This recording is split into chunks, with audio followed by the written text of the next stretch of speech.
Hello everyone, and I hope you're doing very well. Today we're looking at the Bawdsey Manor radar site. This is a site in Suffolk in southeast or East Anglia in England, and it's a very important historical site. It is the birthplace of what we now consider modern radar. Radar being radio detection and ranging, and its original purpose was to detect aircraft that are coming to attack the country.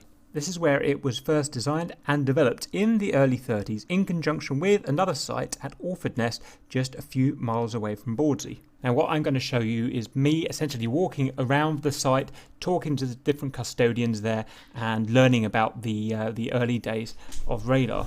My video is obviously in no way professional or official. It's just the usual kind of video I do, just me learning about things as I go.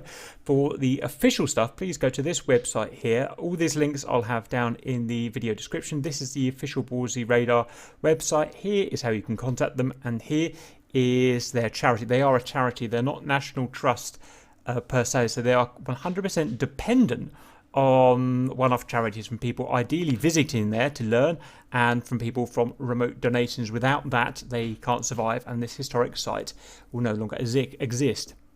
It's a very large site, but all we've got left in terms of the ability to visit publicly is the radar transmitter block, and that's what we're going to be looking at today. I should note at this point I have spoken to the custodian of the site, and I am allowed to make this video with certain stipulations, so as you see it is what we've been allowed to do. Regards the quality of the video, it's pretty crap at the beginning, to be honest. It's very difficult to hear, so I've put some subtitles on. It gets better near a kind of third of the way through, where I essentially learn how to isolate people and keep them away from the rabble so that we can actually understand them properly. Other than that, I hope you enjoy it and go and visit it one day if you are able.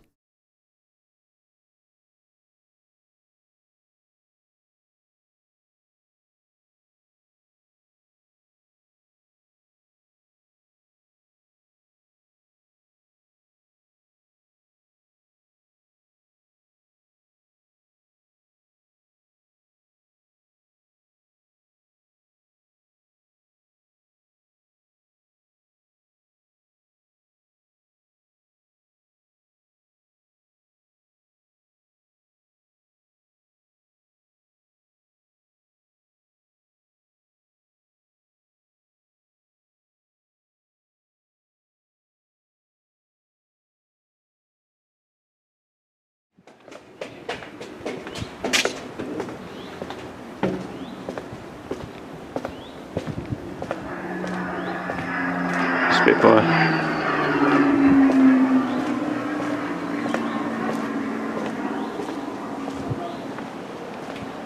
Is this a call to war? Does anyone pretend that preparation? But it was first used to defend this country from enemy attack. The First World War saw a new threat: bombing from the sky. Military planners realised that something had to be done to stop the bombers getting through if there was another war. In the build-up to the Second World War, the RAF was vastly outnumbered by the Luftwaffe bombers. The squadrons of RAF fighter pilots needed to know when to scramble and stop the bombers. But how? Sound mirrors, like huge concrete ear trumpets, were built to hear if planes were approaching. But as aircraft became faster, the sound mirrors had too short a range to give enough warning and couldn't tell enemies from Allied planes. In 1935, the newly established Committee for Air Defence asked Robert Watson Watt, the superintendent at the Radio Research Station, to look into weaponizing radio waves.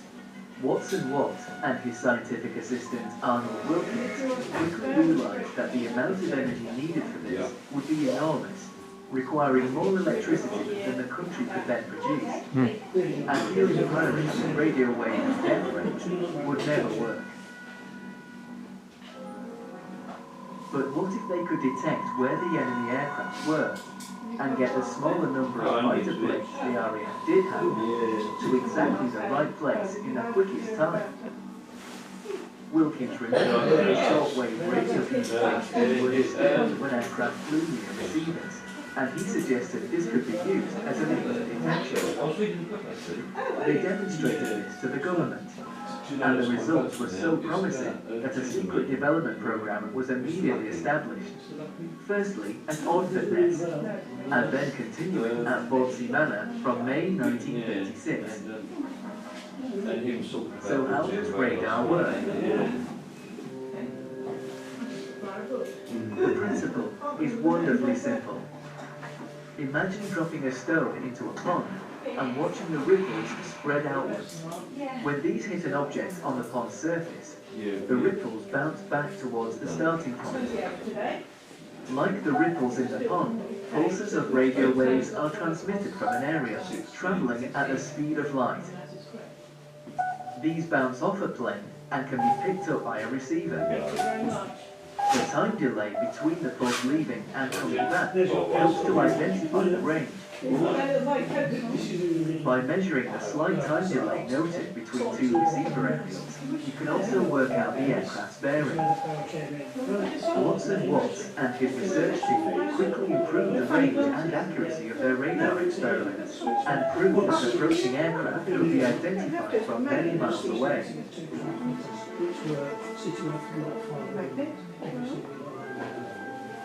In September 1937, with the threat from Nazi Germany looming, the first fully operational radar station in the world was built here in Bawdsey, taking advantage of the elevated site for maximum range.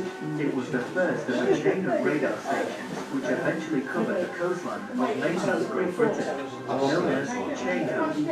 The beauty of Chainham was that with radar stations in close proximity to each other, signals reflected by the same enemy aircraft could be triangulated to pinpoint a precise location and immediately alert the fighter pilots. Britain had a castle in the sky, a stronghold of the airspace over our coastline. This highly effective air defence system was instrumental in our victory in the Battle of Britain. And this building provides the foundation of that castle and the starting point of all of radar's uses today. Guess this was a hit, and not running for the spare. And lots of fuses, which they don't use these days, use breakers these days. And even asteroids and comets. Every day, our health, comfort and safety, and our ability to disrupt the world and the radar. Today, radar applications are diverse from aircraft, This says free. It says a radar thing on it. If we sit down, then You can have a light coat, please put it on. She gets very hot. When I walked in, you can do what you like. This is the original, well, one of the two original bits of kit, and it's still in existence. Just the mains distribution panel. Power came in the far end from the mains across Felixstowe and was distributed to two transmitters that were situated in the main room there. Various other bits and pieces, lights on the tower, so that aircraft didn't fly into them. And if they wanted a soldering iron up on the top, they had a plug point, plug the soldering iron in. Lighting, heating, air conditioning. Needed it because it got rather warm in the transmitters, and there was a buried reserve which was situated up towards that green building you may have seen. Somewhere in the trees there was another mast, and there's an underground bunker which was the buried reserve, hence the power for it.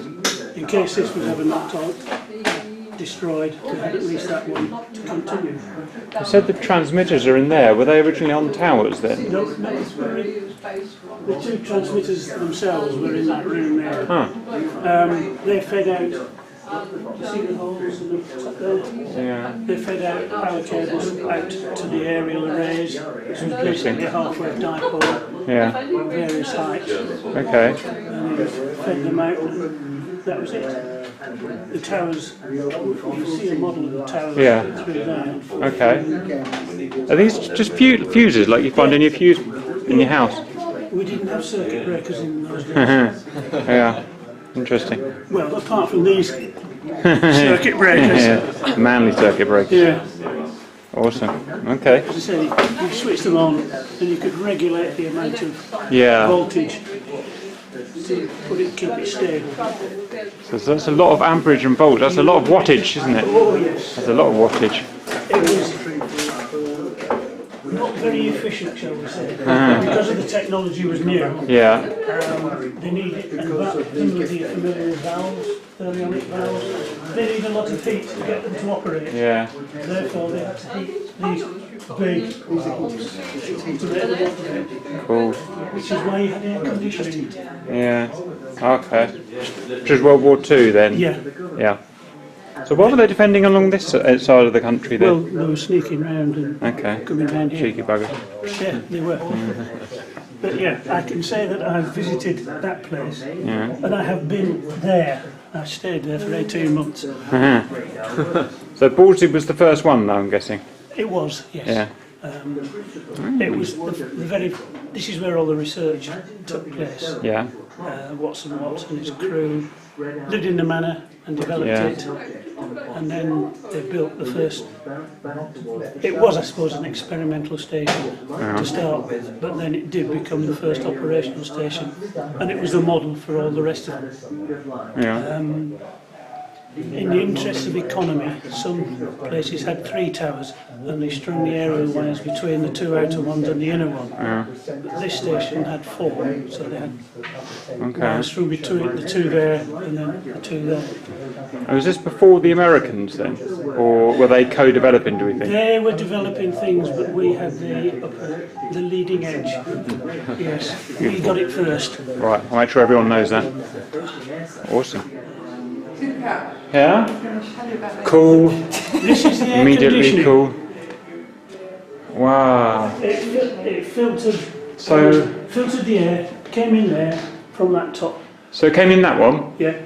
Down, through here, pumped through here, out, and then out into the transmitters and the building itself. Yeah. The transmitters were water cooled, but obviously there was still a lot of heat generated, so you needed air conditioning in the building. Okay. The idea of this was to filter any nasty substances that might be dropped in the area. Yeah, oh, I see.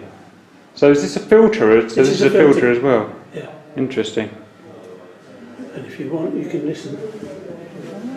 It's like a gas mask for a building. Yeah, basically. Interesting. Okay.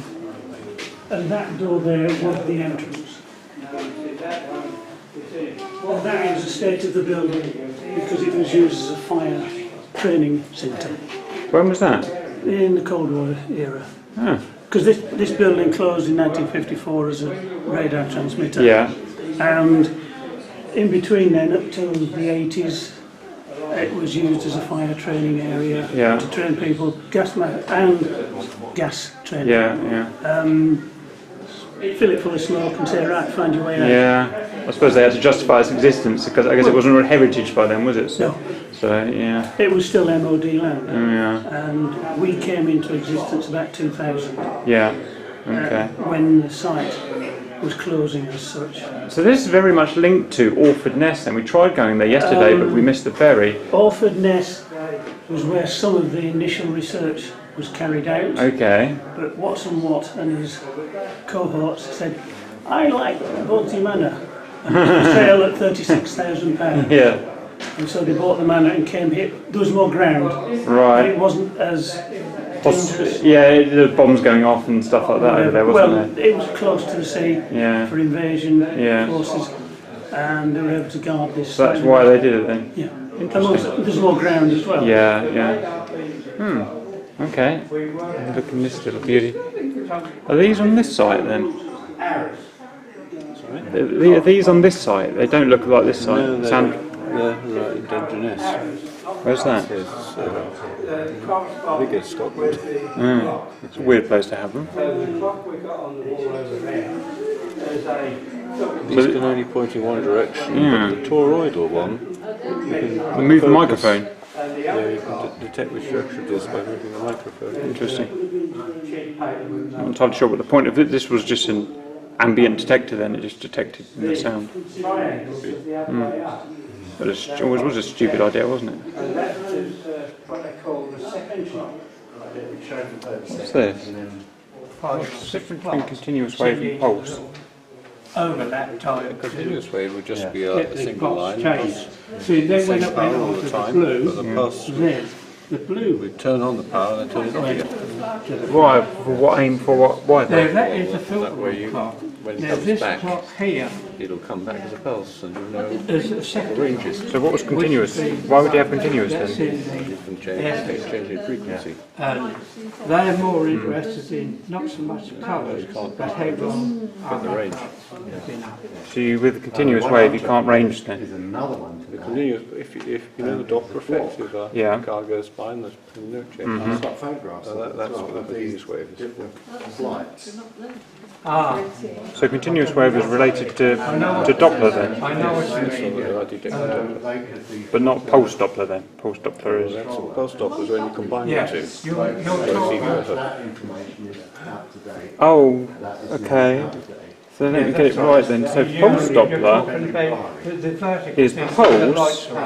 That is It's a pulse, but the frequency changes during the the pulse. situation boards in the airfield. Frequency changes to a pulse. Okay. It's changed at the transducer. You listen to what you get back. Okay. Wish I could fiddle with it. I can't remember. So that is a transmitting valve. I take my GPS. Absolutely enormous. I took put in a radiator. Because what they do, they open the door in the passage to go to And these are what generated so much heat the cockpit. that needed the air conditioning and the water cooling. The front is Ah, that's a magnetron. How interesting. there's somebody who put a wedge against the door, so I lost the wedge. Right. Okay, we'll work that one out. Glass insulators. The glass insulator was used to carry a cable carrying the radio pulses to the aerials as it passed through the walls above. So as they passed from the building up to the towers. So I guess it's to insulate the signal from... I don't know what it is for, I don't understand. From getting interference from the structure? All I can think of. And I guess the glass is just an excellent insulator. So this is this is a model of one of the original towers, 360 feet tall. Yeah. So we've got outside is a Pale imitation. a pale imitation of 100 feet tall. And how many of these 360 feet antennas did we have here? Was it 4? Originally 4, yeah. And so the transmitters were here in this room that we're in, the main room, and then they were piped through signal out of there. Ah, how interesting. Yeah, I'll show you something else. You can show me the glass insulators. That's what that was for. Yeah. That beastie down there was what they were Ah, all up in along these things, right. And is that to protect the signal from... Well, I couldn't really work out what it's for. the signal was on wires, fastened to the wire. Yeah. They couldn't feed the cable out because Yeah. it couldn't seal it. So they Yeah. fastened one end of the power output cable to one end Yeah. and then fed it out through the other end. Came in one end, through the thing, and out, and then out to Right. the tower. And why have we got like multiple wires going out? 4 cables. Yeah. 4 cables per tower, yeah? Or 4... No, 8. Right, okay. Obviously, they were centre fed. Yeah. Now we're learning. Here's the site, and that's where we are at the transmitter block. Oh, TX's transmitter, right. Oh, I get it, there they are. Look, 1, 2, 3, 4. There's the actual manor where everyone stayed. Receiver block. I'll have to go and see if that's available. Oh, it's definitely not available. Oh, receiver mast, right. Okay, gotcha. They had the masts. And the wires were strung between. And they were fed, centre fed.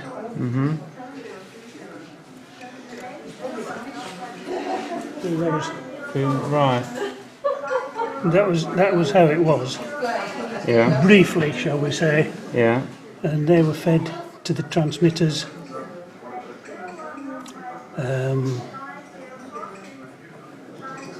Precisely how I couldn't tell you. But Yeah. Right. Okay. And this all, by the sounds of things, required a massive amount of power. It's- From what it was saying on the video. Well, they did. Excuse me. They ran off mains, which Yeah. was brought across from Felixstowe under the river Yeah. up to here, and these two, the technology of the time generated an awful lot of heat. You Yeah. had to heat the valves Yeah. to produce the power Yeah. to send it out. Yeah. You still do the same thing, but things are slightly more advanced. Unless you want a lot of power and you use magnetrons, again, they have to be heated to generate the electron flow through the valve, push it out. I mean, this is still relevant up until, I've got a study on an aircraft that's just become available on a simulator that we've got, a 1970s F-14 Tomcat. It's got a massive air-to-air radar in it, and that's much more modern than this, but the same problem still applies, and the main problem they have is the heating of it, sorry, the cooling of it, in the 2 tons of equipment on the plane just to cool it. You have to heat it to get it to operate, Ah, I but see. you then have to take the heat away. Yeah. So there's no heat. No, heat is not sort of sitting there, you have to cool it. Yeah. These two transmitters here, if you go outside, you'll see bricked up entrances where there were cooling fans. Ah. And water was pumped through the valves, Yeah. taken out through to radiators, much like a car. Car, yeah. And they just cool the, And that's what they- radiators. Oh, interesting. But they had to have the heat generated Yeah. to generate the power to push Yeah. the Interesting. radio waves out. Must be very exciting at the time. Oh, it was, Yeah. I'm sure it was. As I say, Neatishead has a few more bits and pieces. It's more Yeah. modern, and it's as the Air Force left. Yeah. And they did have a better museum there, Yeah. because we came in quite late in the day. Interesting being at the very forefront of it though. Oh, they were all next to each other. Yeah, in line. I thought I assumed they were spread all over the No, the receivers were. The receivers were because that's how they work, wasn't picked it? up Yeah. signals The from the phasing. back. But this, what they had was the wires strung between Okay. and fed, centre fed. Right. And Because where of is it how- in relation to us now then? Pass, I'm not sure where this one was. But Yeah. it would have been, Because it shows these 4 bosh. yeah, right. They were in line. Yeah. So they were right Figured- next to the transmitter block then? Yeah, because obviously Yeah. they needed to be. Needs to be. The wiring And they were stuff. fed out. Yeah. The beams went out Okay. that way. And any signal returns came back To the receiver, to the receivers. which was spread out. Yeah, one there, buried reserve. There were, I believe there were 4 originally, but I'm not quite, don't seem to have them shown on here, but that's one of them. Yeah. And they were just Oh, cross yeah. dipoles, Yeah. Were they as big? The tower receivers as big, or were they smaller? smaller, 180. These were 360 feet. Yeah, the big transmitters. The receivers were 180. Okay. Do we know why there were? Maybe it's a stupid question, but why there's 4 transmitters rather than 1? Was it just to get?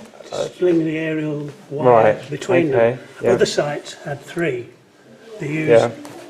slung the aerials between there and there and Yeah. there and there and there and there. Yeah. Whereas on this site they slung them between there, there, there, Yeah. there, there.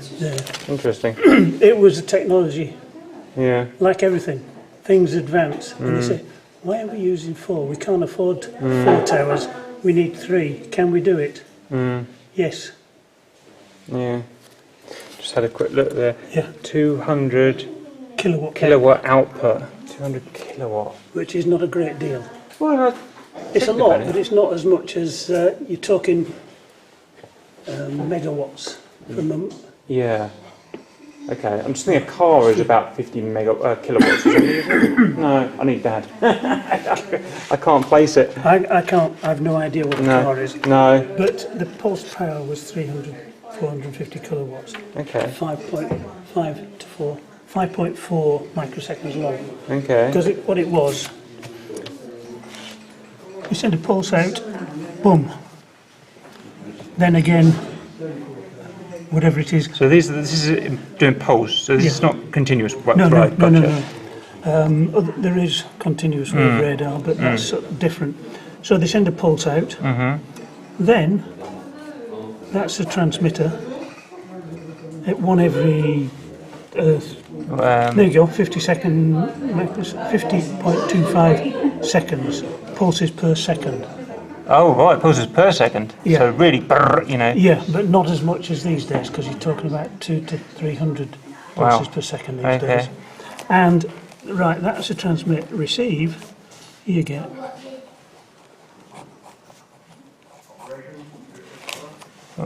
You get mush and a a spike in the mush. Yeah. And so that's what the ladies could interpret that and say, Okay. that is a return signal from X right. aircraft. So and then back in the day we had ladies. Nowadays we have computer processing. Yeah, and ladies still. Ladies here. There's, Yeah. Oh, I see. So they can determine from that, and by the timing difference between the receiving towers of that spike. because that would be pulsed from there.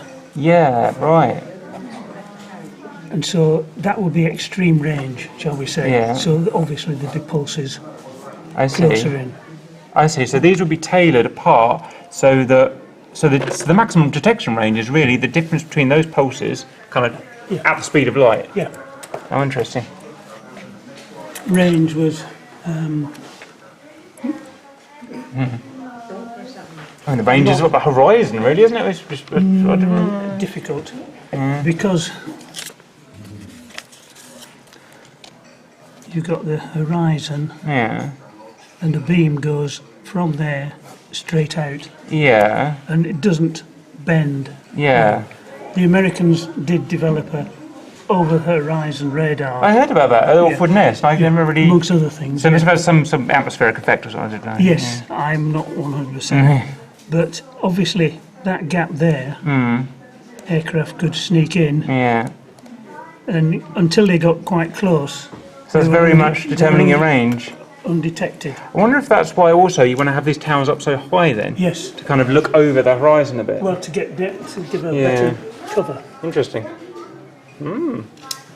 Okay. There's plenty of books on this. Yeah, I think I'm going to have to start digging deep into this.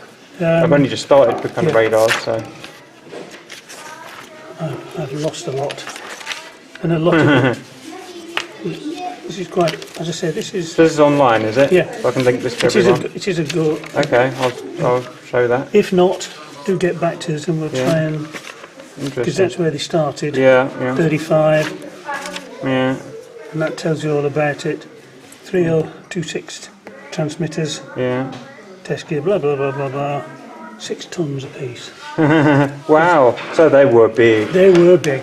As I say, if you ever go to Neatishead, Yeah, have a look. have a look at it. Ask to look at one of the chain home transmitters, or the chain home transmitter, and 400 gallon tanks of water to cool the darn things. Yeah.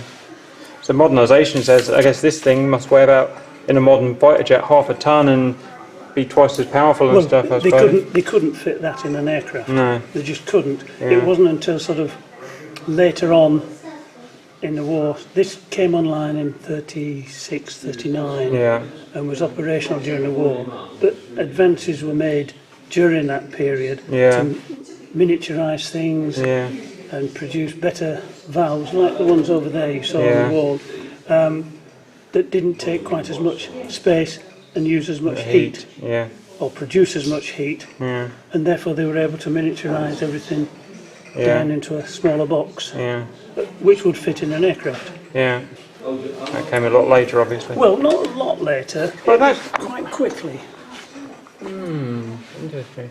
It kind of explains the gap between when the first kind of radar was being used here And the gap between when they were in aeroplanes properly being used, that was a good few decades, wasn't it? It's kind of, wasn't it? No, they had it during the war, but the advances, well, it's your typical exponential curve. As you're going along, that's the time, and that's the advancement. Pretty much general technology, isn't it? Well, it is. It's everything these days. Exponential curve. Okay, awesome.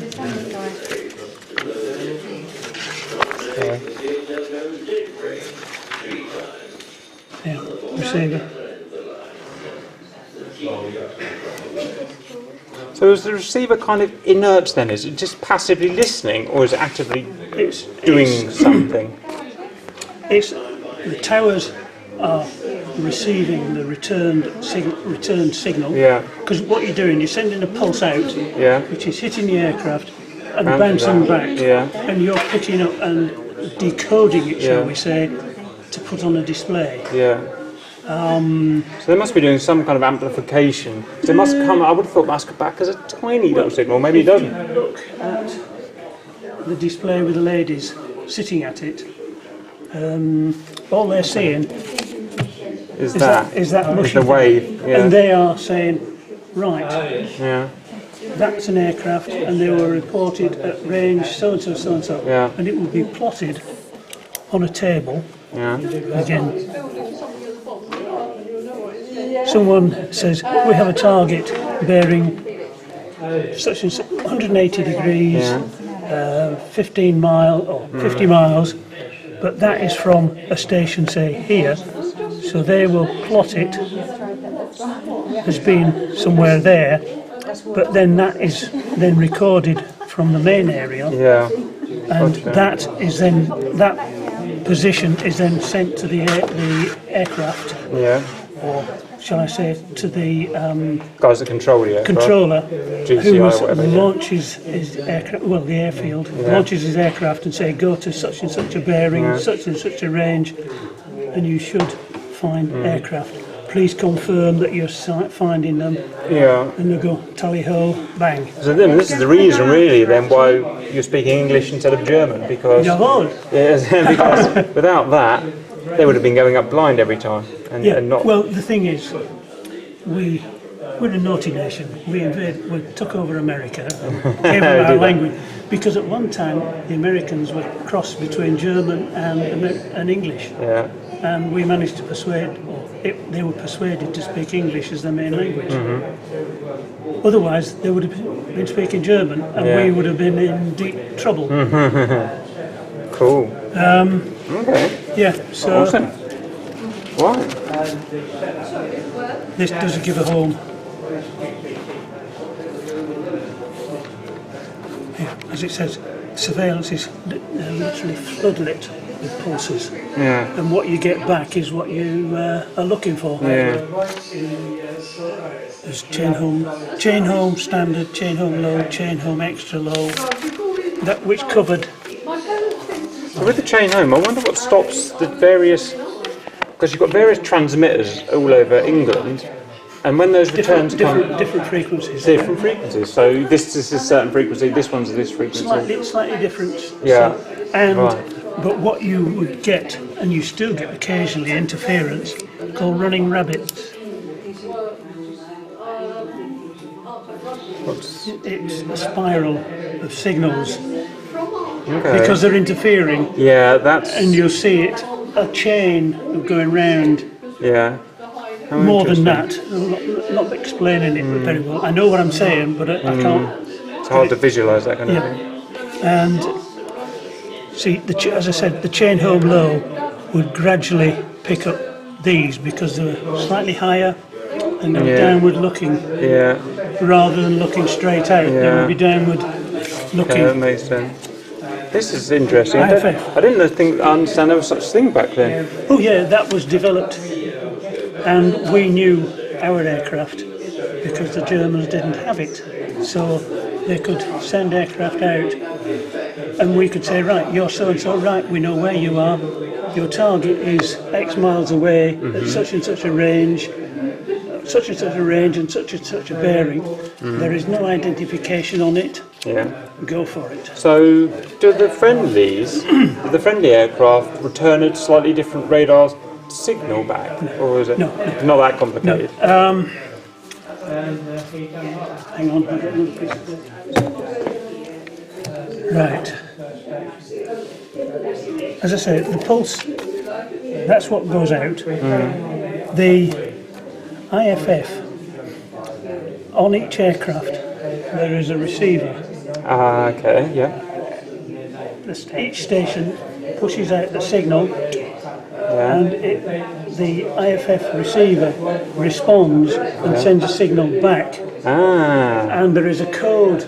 They can be coded, but you can just get a bar, 2 bars, 3 bars, or a special code within them. How interesting. It's a while since I've done any of this. Yeah, it's starting to make sense and ring true kind of the modern. What you did, you sent the pulse out, and if your aircraft was a friendly one, it would return the signal. A handshake, if you like. Something saying, yeah, I'm a buddy. Yeah, and that would then be displayed on a screen. You'd get the radar pulse, and then 3 or bars. Yeah, and you wouldn't get in an emergency you would get 4. Okay. Because there was that facility saying, I'm in deep trouble. Yeah. Please watch me. Yeah. I may need to ditch. Yeah. So come and rescue me.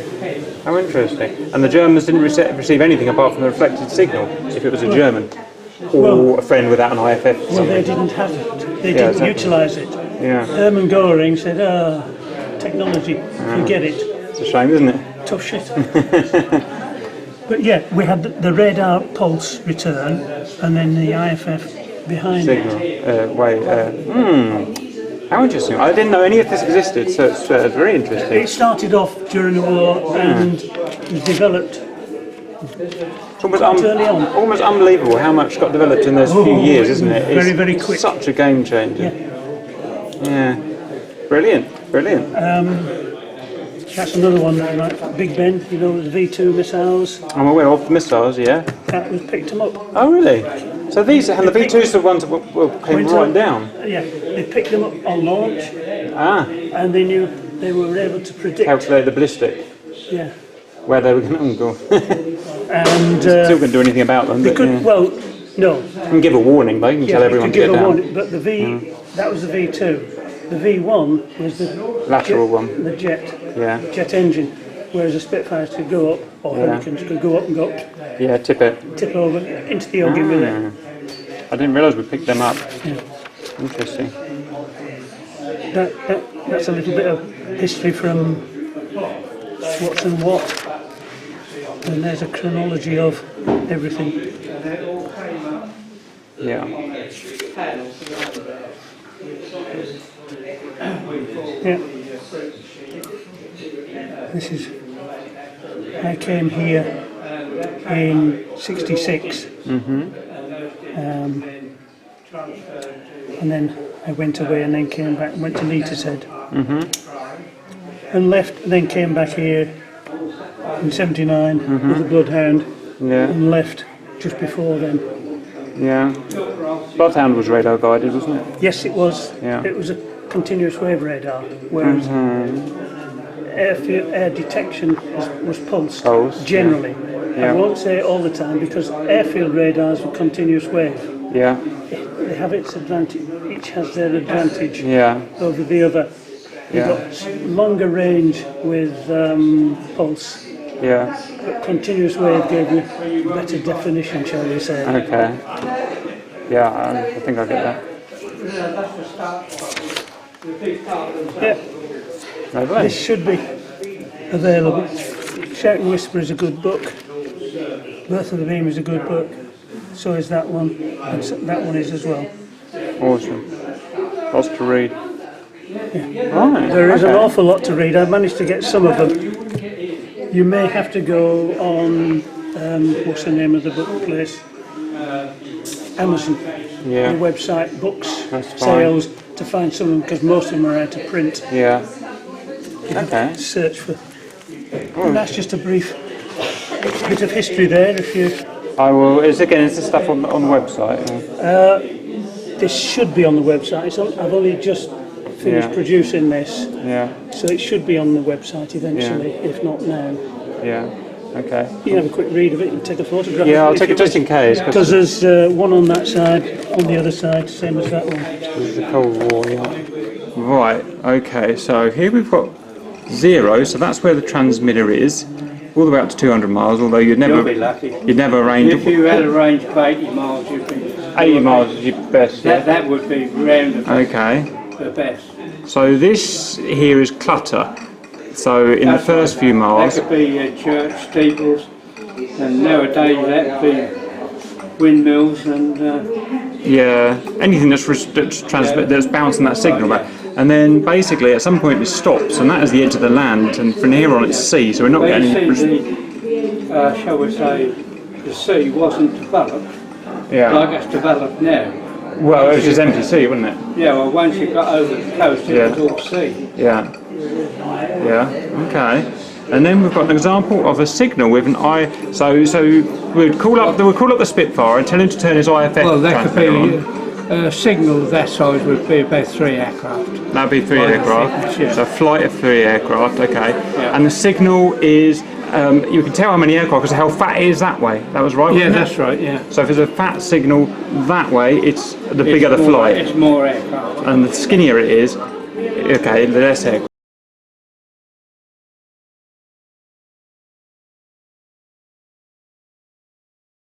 And so this, in this case, he's got his IFF transmitter on, and you can see with the dotted line here that he's responding. This is without, okay, so this is... So we presume that to be hostile. Presumed to be hostile because there's no IFF response on that frequency. And this is what they call the broad IFF distress signal, okay. And in this case it's shown at 80 miles. Okay, that's interesting. And then here is at the end of the war, all of the different stations that were around the country. And these were all being overlaid with each other onto the big central plotting table. Where have we got? Well, they would have their own sectors. You see, like I was working here, and we were all 11 group. Yeah. And then you had 12 group, and 11 group was all including London, Biggin Hill, and around that area. Yeah. Amazing amount of transmitters, isn't there? And then we've got the classic, what we remember from the movies. The bunker that was in Stanmore Park at Bentley Priory. And I can see all the, I don't know if you can see it on the picture, got all these little lines emanating, these little circles, and they're emanating from each of the transmitters, aren't they? They were the throw. The throw of the transmitters. Right. Yeah. And so, right, where they intersected is... I mean, the plot table here, I keep getting on to them, you want to forget it. Because when I work up at Leeds Head as well, and my closest colleague up there, we set all the tables out up there, as they were in Britain times. Yeah. And that Battle of Britain, this would have been populated with all markers and arrows and whatnot. Well, as the raids come in, yes, we would, as I say, I can't really explain it on there. I can explain it a bit better over the poor example of the table they've got there. Should we have a quick look? An example of a plotting table then? I see. You see, you've got your table there, but this is what we called a sector table. So this is your sector, is it? This is a sector table, which would have been in the control room of the airfield. Yeah. Now, we was interested in, you see, you've got a bigger picture of Bentley Priory, where all of the tables we would have would be the filter tables. Now, that means quite a different thing, because the filter table would have been marked out like an ordnance survey map in squares, and all the plots would be coming in. And as I say, we'll take Bawdsey in the next station down and another one there, say Stoke Holy Cross. Now, all those stations would be colour coded. Right. So, from the one station, we, shall we say, had a plot come back there. Yeah. From another station, we had another plot roughly there. You see, we didn't want to intercept aircraft way out here because we wouldn't get back. because we only had a Spitfire stroke Hurricane. You wouldn't Only gang the had- range for the Well, planes? it only had an hour's flying range. Yeah, right, yeah. Tell me about it. And then we get another plot there. Whoops. Now that would tell the filter officers up here that there's an aircraft in that area. Right. So he's got to decide whether that's friendly or hostile. And he'd also look at his clock. What is that? That's a filter room clock. Filter room clock. Now those sections there would be, let's just come into the yellow one, innit? So you would take your yellow indicator and you would put it whichever way the clock was indicating us going. Yeah. So when it got round to the blue one, we take the yellow one off and put the blue one on, so that we know exactly how long those plots have been on the table. Yeah. Now, you'll pick me up, I'm pretty sure you will. They would be on the table, or could be on the table, for 7 minutes. Yeah. But in actual fact, they should only be on the table for 5 minutes. Yeah. But if you got a WAF with, say, 4 or 5 plots that was working on, she needed that little bit of extra time to be able to change the plots. So let's assume this is an actual raid, and this is or was an actual raid. I borrowed these from the other museum.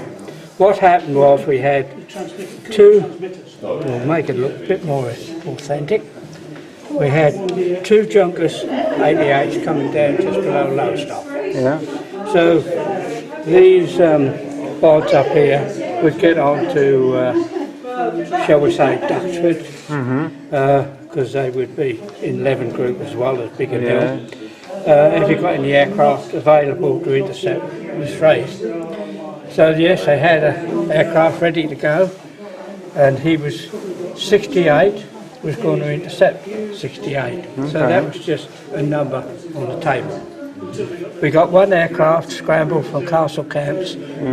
This is fact. 1 aircraft from Castle Camps in Cambridgeshire, and it was named on the table F504, and it needed to fly at 1,500 feet. Okay. We got the German raid coming in, 68 again, so we got coming across like that. Hostile 501, 2 aircraft flying at 1,500 feet. Yeah. Now these plots would be moving gradually together, hopefully. And what happened was, when that fighter there, you see, because that's fighter, mixed up and was fighting, and then when those plots merged, we changed that to M504, which was mix up. Mix up. And at the end of the day, we did shoot 1 Junkers 88 down, and what happened the other night, we don't know. And then hopefully our aircraft would return back, the table would be cleared, ready for the next raid coming in. But you see, what happened was, with getting back to just the pure plotting, you would get each station, as I say, had 160 degree, and they were crossing each other. Yeah, crossing each other, and then we could get the plot roughly where it'd be. Now, you've got a blue up there on the filter clock, so we have the other plots here behind it, and so they don't go straight, they might be going all over the place. So that blue one would be moving and be on the table for round figures 5 minutes. And then it goes on, we take that off and we bring the red on, because it's the red up there. And if it turned out that those plots didn't move over a period of 5 minutes, we would allow another 2 minutes to see what happened. And if they didn't move at all, then we would sweep them off the board as soon as we'd missed them, he'd landed, or we'd shot him down. And basically, that's how we used to do it. But a lot of people, one or two smart people, you always couldn't get one, try and catch you out. We had another clock. Now, that clock was a filter room clock, as you can see there. Yeah. Now, this clock would have been in the control room of Duxford, Biggin Hill, which was called a sector clock. That's a filter room clock. Yeah. This is a sector clock. Now, why were they the other way round? They were the other way round because in sector room they were more interested to know how long the aeroplanes had been flying. Right. Because, as I say, if you're using Hurricanes and Spitfires, they had a very limited time. Yeah. And as I say, there was no good of being right across the channel to intercept, because we would never know fuel to get back. And they only had 15 seconds ammunition. So they was limited to 2-second bursts. Awesome. So this is interesting. This seems to be, this is us here, Bawdsey transmitter. Whoops. Oh. Didn't mean to do that. I'll get rid of that. There we go. And you can see it spread out over the azimuth, so 0 up there, 180 down there. There's London, there's Stansted. There's the City Airport in the middle of London. There's Gatwick. There is kind of Felixstowe there, Southend down there. And it's got the different aircraft, this guy here with that number. So is that coming from his transponder? I don't know. It's Angels there, ASL. This guy here. This guy here. This guy here at 30,000. And their vector. I don't know what the colours mean. And here seems to be everything within detection, I'm presuming. The code, their coalition, the state descending, ascending, call sign, angels, latitude, longitude, speed. And that's all coming from this transmitter. Oh, hello. Look at that. So it's everything that our transmitter is picking up. This is a live transmitter on site. This is only 100 foot tall. And the originals were more than 3.5 times as tall as that. Whopping great beasts. Okay, so let's conclude, and I'll conclude where I'm still stuck. My understanding, I still don't quite get some of the bits. So here is our site at Bawdsey.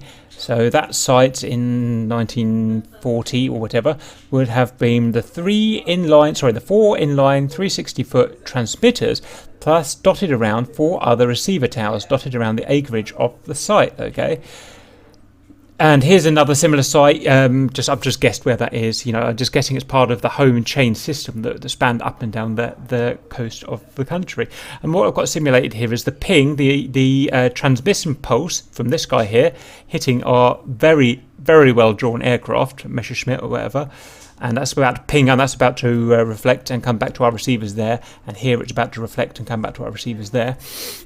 And these two are phased in terms of frequency, obviously, because they're different sites. Okay, and so from our site here, we can send our pulse out and reflect off an aircraft, and we can determine a range. And as the little video at the beginning said, we can determine a range by the time it takes to hit that and bounce back and come back to our receiver. Okay, but one thing I still didn't understand is how they determined bearing from a station. Could the bearing be worked out independently just by one station, or could a bearing only be worked out by triangulating via an intersect point like we've got here? That's where I'm a little bit stuck, because I noticed this site here at Bawdsey had multiple spaced out receivers. Could this transmitter ping an aircraft and then the receiving bounce back, could we work out its bearing based on the time phase difference received at each of the receiver towers inside this site over 4 acres or whatever it is?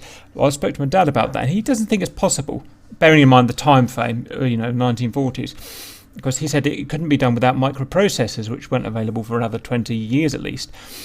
So to do the calculations of that, so he thinks the only way that the triangulation, the azimuth detection could be done is by having multiple stations communicating with one another. So you'd have multiple stations all working on a slightly different frequency, all timed to each other, probably by ground cables going through the ground. And well, a bit like you see, kind of like you see here, a triangulation of if it's 80 miles from this site and it's 60 miles from this site, then it's got to be where those two curves intersect. That's where my aircraft is. Is it done like that, do we think? I'm a little confused. That's the only bit I haven't really got my head around at the moment. So I'd like to see what you guys think about that and to see if anyone knows for sure. And the reason this confuses me a bit is we had a little play. I wasn't allowed to film it, but the little game thing, simulator we had at the Bawdsey site, where we had a signal, return signal, if you like. It was a bunch of mush and then a lovely big spike in the middle, and that was the hostile aircraft we had detected. The width, or the length, however you want to describe that, of that spike determines the size of the contact, if you like. Big one would mean it's 100 Luftwaffe bombers. If it was a very skinny one, then it would be just one Junkers 88 or something. But what they showed was that the magnitude, height, if you like, of the spike essentially showed its deviation to the actual aircraft bearing. So where our signal was pointing, or where our, if you like, our transmitter was pointing in relation to the bearing of the aircraft, further away we were away from it in terms of azimuth, the taller the taller our spike was in magnitude, and the closer we adjusted the bearing to coincide with the real being azimuth of the aircraft, the smaller that spike was in terms of azimuth. Now I don't know if that was just because it was a kid's game and not relevant at all, but something like that would suggest that we could. Something like that suggests to me that there is an ability to get azimuth just from one station. Station being, the whole of the Bawdsey complex in this case. So that's where I'm a little bit confused. I haven't quite got that. So I'd like to see what you guys think. And I don't know. Hope you enjoyed it. See you later.